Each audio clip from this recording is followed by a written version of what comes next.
दोस्तों FMCG sector एक ऐसा सेक्टर रहा है जिसने पिछले 10 सालों में अपने जो इन्वेस्टर्स हैं उनको बहुत अच्छी रिटर्न्स जनरेट करके दी थी। लेकिन पिछले 2-3 सालों में ये जो पर्टिकुलर सेक्टर है ये स्टेगनेंट हो गया है। बहुत ज़्यादा रिटर्न्स इस सेक्टर से नहीं आ रही है क्योंकि जो इसकी ग्रोथ है, जो सेल्स और प्रॉफिट्स की ग्रोथ है वो भी बहुत ज़्यादा स्टेगनेंट हो गई है। तो आज दोस्तों हम बात करने वाले हैं वो कौन सी 4 एफएमसीजी कंपनीज हैं जो मुझे अच्छी लगती है इन लेवल्स पे और लॉन्ग टर्म में आपको अच्छी रिटर्न्स जनरेट कर सकती है। दोस्तों देखिए, किसी भी अच्छी कंपनी को पोर्टफोलियो में ऐड करने का सबसे अच्छा टाइम होता है जब वो कंपनी कंसोलिडेशन फेज में चल रही हो, जबकि उस कंपनी का जो शेयर प्राइस है वो बढ़ ना रहा हो। शेयर प्राइस किसी भी कंपनी के अच्छा या बुरा होने को डिफाइन नहीं करता है।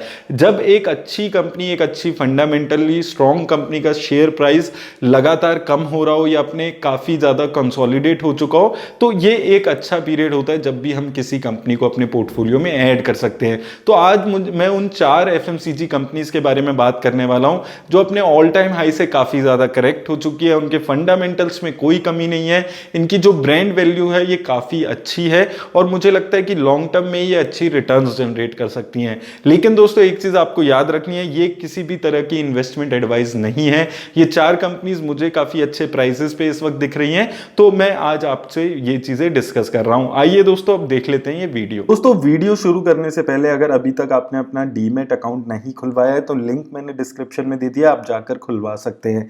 अब दोस्तों अगर हम बात करते हैं उन 4 कंपनीज की जो एफएमसीजी सेक्टर में मुझे काफी अच्छे प्राइजेस पे दिखती है और साथ में एक अच्छी लॉन्ग टर्म बेट्स भी यहां पर साबित हो सकती है, तो सबसे पहली कंपनी हिंदुस्तान यूनिलीवर आ जाती है। तो इस कंपनी के बारे में हमने काफी बार डिटेल में बात की है। मेजरली अगर आप देखेंगे 42% रेवेन्यूज का beauty and personal care segment से यहाँ पर जनरेट हो रहा है, जिसमें आप देखेंगे Dove, Lifebuoy, Lux, Pears, Liril, Hamam जैसे बड़े बड़े ब्रांड्स यहाँ पर आ जाते हैं। उसके अलावा पेप्सोडेंट, क्लोजअप जैसे ब्रांड्स भी इसी के पास हैं। तो काफी सारे अच्छे एफएमसीजी से रिलेटेड ब्रांड्स अलग अलग सेगमेंट्स में इसके पास हैं। होम केयर सेगमेंट से 29% रेवेन्यू आ रहा है। विम इसके पास है, व्हील, सर्फ एक्सेल जैसे ब्रांड्स इसके पास यहाँ पर मौजूद है। फूड एंड रिफ्रेशमेंट से 29% रेवेन्यू आ रहा है। तो बहुत ज्यादा डाइवर्सिफिकेशन यहाँ पर देखने को मिलती है, किसी एक पर्टिकुलर सेगमेंट में ये कंपनी बहुत ज्यादा डिपेंडेंट नहीं है। बेवरेजेस में आप देखेंगे ब्रुक बॉन्ड, लेवल, ताजमहल, ताजा जैसे ब्रांड्स भी इसके पास हैं। हॉर्लिक्स, बूस्ट जैसे ब्रांड्स भी इसके पास हैं। तो काफी अच्छे ब्रांड्स इस कंपनी के यहाँ पर दिखते हैं और 90% ऑफ ऑल हाउस होल्ड के पास इस कंपनी का एक या उससे ज्यादा ब्रांड यहाँ पर प्रोडक्ट्स यूज होते हैं। तो कंपनी वाइज फंडामेंटली अगर आप देखते हैं कोई कमी नहीं है। अगर आप कंपनी की देखते हैं, अगर आपने यहाँ पर इसके रिजल्ट्स रिसेंटली देखेंगे तो हालांकि यहाँ पर ग्रोथ थोड़ी म्यूटेड हो गई है क्योंकि बहुत ज्यादा इन्फ्लेशन का इंपैक्ट आ रहा है इन कंपनीज के ऊपर, इनके मार्जिन पे थोड़ा इंपैक्ट आ रहा है। लेकिन उसके अलावा अगर आप देखेंगे एक अच्छा स्टेबल बेट्स ऐसी कंपनी लॉन्ग टर्म के लिए, खासकर कि जब मार्केट बहुत ज्यादा बुलिश नहीं होती है, जैसे कि अभी मार्केट चल रही है, एक कंसोलिडेशन फेज में इस वक्त मार्केट चल रही है, तो यहां पर ऐसी कंपनीज एक अच्छा बेट साबित हो सकती हैं। तो यहां पर भी दोस्तों अगर आप देखेंगे, अगर आप लास्ट क्वार्टर से देखेंगे अच्छी इंप्रूवमेंट है, हालांकि पिछले क्वार्टर से बहुत ज्यादा इंप्रूवमेंट नहीं है। ओवरऑल दोस्तों अगर आप सेल्स देखेंगे तो 9-10% के आसपास की 10 सालों की सेल्स है। प्रॉफिट देखेंगे तो 15% का प्रॉफिट 10 सालों में इसने ग्रोथ दिखाई है। तो प्रॉफिट की ग्रोथ अच्छी है क्योंकि इस कंपनी के पास एक अच्छा प्राइस की पावर है, क्योंकि जो लोग इस कंपनी के प्रोडक्ट्स यूज करते हैं, एक अच्छा ब्रांड है, तो उनको थोड़ा बहुत प्राइस ऊपर नीचे होने से फर्क नहीं पड़ता। हालांकि एक साल में जो इसका स्टॉक है, अगर आप यहां पर देखेंगे नेगेटिव 15% की रिटर्न दिखा रहे हैं, लेकिन उसके बावजूद आप देखिए 5 सालों में 17% और 10 सालों में 17% की ग्रोथ इसके स्टॉक प्राइस ने दिखाई है। तो जैसे कि मैं आपको बता रहा था, पिछले 2-3 सालों से ऐसा देखने में मिल रहा है कि जो एफएमसीजी सेक्टर है वो कंसोलिडेशन फेज में चल रहा है। हालांकि पिछले कुछ टाइम से, उससे पहले तक बहुत अच्छी रिटर्न्स एफएमसीजी सेक्टर यहां पर जनरेट करके दे रहा था। अगर आप इसके और फंडामेंटल्स देखेंगे तो यहां पर सारे आपको देखेंगे, तो आप रिटर्न ऑन कैपिटल एम्प्लॉयड देखेंगे काफी अच्छा है, रिटर्न ऑन इक्विटी भी काफी अच्छा है, डिविडेंड यील्ड भी इसका 1.57 के आसपास है। प्राइस की बात करें तो दोस्तों यहां पर हम देखेंगे कि ये काफी अच्छे सपोर्ट ये 1900 के आसपास बना रहा है। आप यहां पर देखिए 1900 के आसपास एक अच्छा कंसोलिडेशन इस शेयर में देखने को मिल रहा है और लगभग आप पहले 2 साल पहले भी जाएंगे तो आप देख सकते हैं 1900 के आसपास इसको अच्छा सपोर्ट देखने को मिलता था।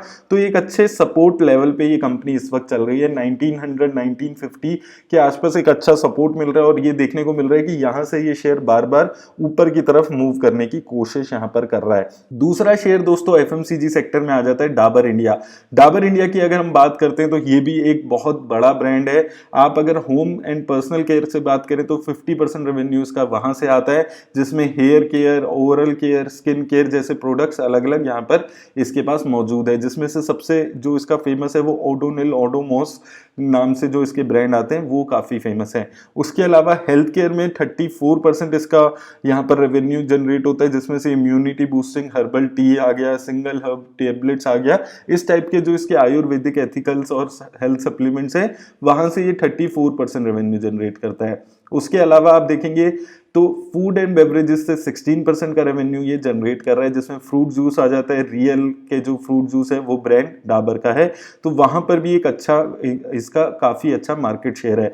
वहीं अगर आप मार्केट शेयर देखें तो च्यवनप्राश, डाबर हनी टस, डाबर पुदीन हरा जैसे जो ब्रांड्स हैं इसके वो काफी अच्छा मार्केट शेयर रखते हैं। उसके अलावा रेड पेस्ट जो इसका आता है वो भी काफी अच्छी मार्केट शेयर यहाँ पर रखता है और ये नंबर 1 ब्रांड है।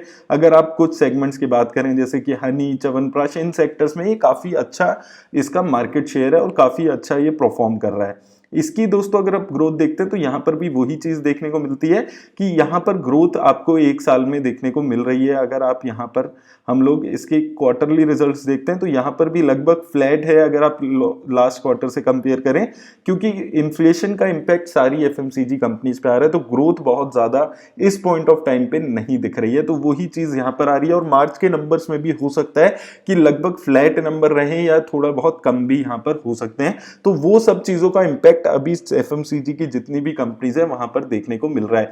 तो जब इसके मार्च के रिजल्ट्स आएंगे उसके बाद बहुत ज्यादा डिपेंड करेगा कि अभी इसका शेयर कैसे मूव करने वाला है। मुझे लगता है कि अभी एटलीस्ट आने वाले 2-4 महीनों तक एफएमसीजी सेक्टर कंसोलिडेशन फेज में ही रहने वाला है। उसके बाद जब लगातार इनके क्वार्टर ऑन क्वार्टर नंबर्स आएंगे तो बहुत ज्यादा उस पे इनके शेयर्स को आने वाले टाइम में मूवमेंट मिलने वाली है। अगर आप देखेंगे तो ग्रोथ बहुत ज्यादा नहीं है, लास्ट क्वार्टर से भी नहीं है और लास्ट ईयर सेम क्वार्टर से भी बहुत ज्यादा ग्रोथ देखने को नहीं मिल रही है। तो वो एक रीजन है कि इसका शेयर भी अच्छा खासा करेक्शन मोड में आ चुका है। यहां पर भी दोस्तों आप देखेंगे 17% की रिटर्न्स इसने 5 और 10 सालों में यहाँ पर जनरेट करके दी है। 5 सालों में 13% के आसपास की रिटर्न ऑन इक्विटी अच्छा है। यहाँ पर प्रॉफिट की ग्रोथ 12% के आसपास की है और यहाँ पर भी लगभग वही रेट दिख रही है हिंदुस्तान यूनिलीवर वाली, 9% के आसपास की ग्रोथ इसने 10 सालों में दिखाई है।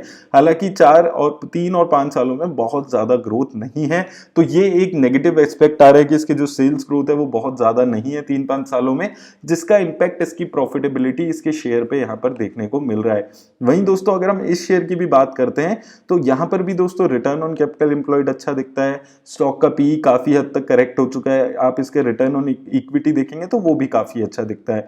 और यहाँ पर दोस्तों देखेंगे अगर इसका शेयर भी लगभग अपने 52 वीक लो के आसपास चल रहा है, अभी 519 के आसपास है, 502 के आसपास का इसका लो रहा है।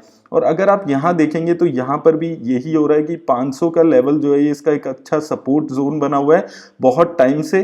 तो वहां पर यहाँ पर भी यही चीज देखने को मिल रही है कि काफी लंबे टाइम से ये जो अपने सपोर्ट लेवल है वहां पर आ चुका है। तो 500 के लेवल एक काफी अच्छा सपोर्ट लेवल इस कंपनी के शेयर में भी रहा है और ये अभी लगभग उसके आसपास ही ट्रेड करता हुआ दिख रहा है। नेक्स्ट कंपनी आ जाती है दोस्तों ब्रिटानिया इंडस्ट्रीज। तो ये कंपनी भी एक एफएमसीजी में एक अपनी अलग पहचान बनाई हुई है, लेकिन इस कंपनी की जो अलग बात है वो ये मेजरली बिस्किट का जो बिजनेस है उसमें बहुत ज्यादा इसका नाम है। 90% जो इसका रेवेन्यू है वो बिस्किट के सेगमेंट में आता है, जिसमें से आप देखेंगे glucose biscuit, Marie cookies, crackers, cream, milk और हेल्थ कुकीज। तो अलग अलग टाइप के अलग अलग ब्रांड्स की इसकी कुकीज यहाँ पर आती है। Good day, tiger, Marie Gold, उसके अलावा न्यूट्री चॉइस, मिल्क बिकीज और बहुत सारे अलग अलग बिस्किट के सेगमेंट्स में ये है और ये मार्केट लीडर है बिस्किट के सेगमेंट में और एक अच्छा खासा शेयर रखता है। उसके अलावा bread bread, cakes, rusk, dairy products में भी ये काफी अच्छा मार्केट शेयर रखता है। तो ये कंपनी मेजरली जो डेली में यूज होने वाले प्रोडक्ट्स हैं उसमें बहुत ज्यादा काम करती है, और हम सबने नाम सुना हुआ है इसका कंपनी का, बहुत पुरानी कंपनी है। तो यहां पर भी दोस्तों लगभग स्टॉक का पी आप देखेंगे गिर गिर के 49 के आसपास आ चुका है। अब यहां पर भी बहुत ज्यादा ग्रोथ नहीं देखने को मिल रही है, जिसकी वजह से इसका शेयर प्राइस गिरा हुआ है। आप यहां पर देखेंगे नेगेटिव ग्रोथ है यहां पर। अगर आप दिसंबर 21 की बात करेंगे, वहीं दिसंबर 2020 से अगर कंपेयर करेंगे तो भी काफी ज्यादा नीचे इसका प्रोडक्ट जा चुका है। तो एफएमसीजी सेक्टर पे आने वाले 3-6 महीने में और ज्यादा इंपैक्ट पड़ सकता है। तो अगर आप ऐड करने के बारे में सोचते भी हैं किसी एफएमसीजी कंपनी को, थोड़ा थोड़ा करके परचेज करें, बहुत ज्यादा जल्दबाजी करने की जरूरत नहीं है, क्योंकि बहुत ज्यादा ऐसी उम्मीद नहीं है कि अचानक से इसका शेयर भागने लगेंगे। तो वो चीज आपको हमेशा याद रखनी है। लेकिन यहां पर दोस्तों देखिए एक पॉजिटिव बात कि इसकी जो ग्रोथ है, प्रॉफिट की ग्रोथ और सेल्स की ग्रोथ, वो फार बेटर दिखती है अगर हम डाबर से और हिंदुस्तान यूनिलीवर से कंपेयर करते हैं। 3 सालों में 23% की, 5 सालों में 18% की और 10 सालों में 30% की ग्रोथ है। वहीं अगर आप इसकी प्रॉफिट की, सेल्स की ग्रोथ भी देखेंगे तो 10 सालों में 11% के आसपास की है। तो प्रॉफिट की ग्रोथ इसकी काफी अच्छी यहां पर देखने को मिल रही है। स्टॉक का सीएजीआर देखिए आप, 10 सालों में 26% का सीएजीआर है। तो बहुत अच्छी यहां पर ग्रोथ इसके शेयर ने दिखाई थी। लेकिन 3 सालों में लगभग ये फ्लैट है, 3 सालों में कोई रिटर्न इसके स्टॉक में नहीं मिली है। तो वो चीज यहां पर आपको याद रखनी है कि अभी कंसोलिडेशन फेज में एफएमसीजी चल रहा है। ये कंपनीज अच्छी हैं, लेकिन ये सेगमेंट जो है, जो एफएमसीजी सेक्टर है, ये जो बढ़ती हुई इन्फ्लेशन है उसकी वजह से काफी ज्यादा इंपैक्ट आ रहा है। अब इसके शेयर का भी अगर आप दोस्तों यहां पर सपोर्ट लेवल देखेंगे तो आप देख सकते हैं 3000 का एक अच्छा सपोर्ट इसका यहां पर देखने को मिलता है। तो 3000 का लेवल एक अच्छा सपोर्ट जोन इसने यहां पर बनाया हुआ है। तो 3000, 3050 के आसपास एक अच्छा सपोर्ट इसको ओवर द पीरियड्स दिखता है। पी रेशो अगर हम इसकी कंपेयर करते हैं ओवर द ईयर्स, तो आप यहां पर देखेंगे कि पी रेशो इसकी अगर आप 3 सालों से कंपेयर करेंगे तो नीचे आ चुकी है, 5 सालों से अगर आप करेंगे तो भी यहां पर नीचे आ चुकी है। मीडियन पी 5 सालों की 57 है, जो अभी गिर के 49 आ चुकी है। एक साल में भी दोस्तों 52 थी, जो 49 के आसपास इस वक्त आ चुकी है। तो पी रेशो के एंगल से भी ये कंपनी का जो शेयर है वो काफी करेक्ट, अच्छे खासे करेक्शन मोड में अभी जा चुका है।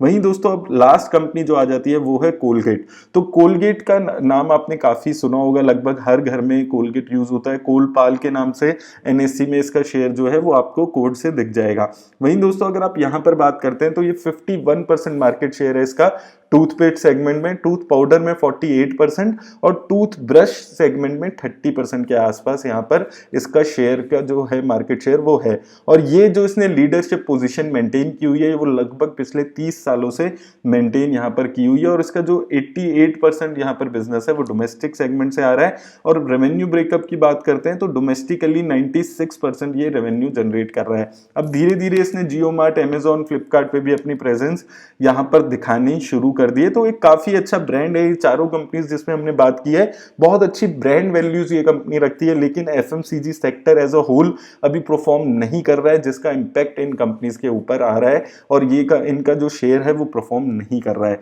अगर आप इसके शेयर की बात करेंगे तो अभी 1500 के आसपास चल रहा है, लेकिन मुझे लगता है 1400 के आसपास अगर इसका शेयर आता है तो एक अच्छा सपोर्ट लेवल वहां से आपको देखने को मिलेगा इसके शेयर में। अगर आप यहां पर भी दोस्तों देखेंगे तो यहां पर भी आप देखेंगे कि एक काफी अच्छी करेक्शन इसके पीई रेशो के मुकाबले आप देख सकते हैं। 44 के आसपास 5 सालों की पीई रही है, और अगर आप 5 सालों की देखते हैं तो लगभग यहां पर 45 के आसपास रही है। तो अच्छी खासी करेक्शन है यहां पर दोस्तों। अगर हम बात करें इसकी सेल्स ग्रोथ की तो लगभग आप देखेंगे एचयूएल, डाबर और इस कंपनी की जो सेल्स ग्रोथ है वो सेम यहां पर देखने को मिल रही है। कंपाउंडेड सेल्स ग्रोथ यहां पर भी 10 सालों की 8% के आसपास है। प्रॉफिट ग्रोथ 10% की है।